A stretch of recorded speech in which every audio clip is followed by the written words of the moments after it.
The long-running public inquiry into what's been called the worst treatment disaster in the history of the NHS has heard its final evidence after more than 4 years. It's thought that tens of thousands of people were infected with HIV and hepatitis between 1970 and 1991 after being given a contaminated product or blood transfusion. 3,000 patients are thought to have died and 30,000 patients are reported to have been infected. The inquiry, which started in 2018, has reviewed thousands of documents and is expected to publish its findings in the autumn. Here's our health editor, Hugh Pym. Some families lost more than one person. It's just devastated families over 40 years. What happened to us was avoidable, and I think that's what made me angry, made me want to fight. We have battled MPs, civil servants, the medical profession, the pharmaceutical company. I mean, it just goes on and on and on. Did you see the first part? They've all battled for justice, not least these former schoolmates who've been at almost every day of the inquiry.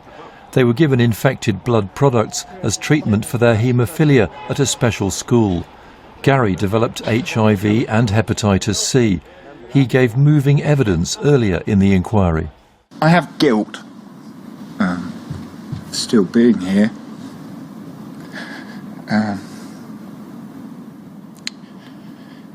It's stigma, losing 72 friends. Sue had blood transfusions in the 1980s and then for years felt unwell with no explanation. It turned out to be hepatitis C linked to contaminated blood supplies. It affected the lives of my children. I know it did. And I know also that it ended my first marriage because my husband couldn't cope with me being ill all the time. You can't have something like hepatitis C in your life and it do nothing, because it changes who you are, it changes what you may have been. At the inquiry, messages were left in bottles by families who'd lost loved ones. The scandal goes back to the 1970s and 80s. Imported blood from paid donors, including prisoners, was infected. It was used in products for NHS patients. The judge heading the inquiry will now report on who was to blame. Where there is to be explicit or significant criticism in the report, and there will be criticism, that the person due to be criticised is told of what I intend to say and of the factual basis underpinning it, so that they can respond if they wish.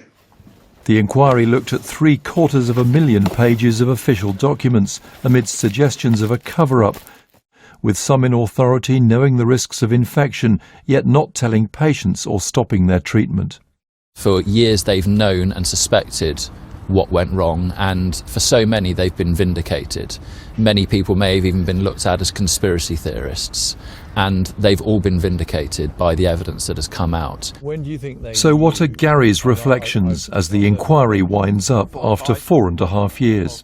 It's a big moment for all of us. It's a sad moment because people are no longer here that were here at the beginning of the inquiry in 2018. So we've lost many people just in these 4 years.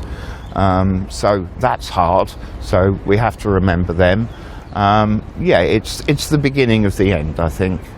The end may be in sight, but still to come is the final report with a conclusion on full compensation for victims and their families. Campaigners are hoping there'll then be a swift response from the government. Hugh Pym, BBC News.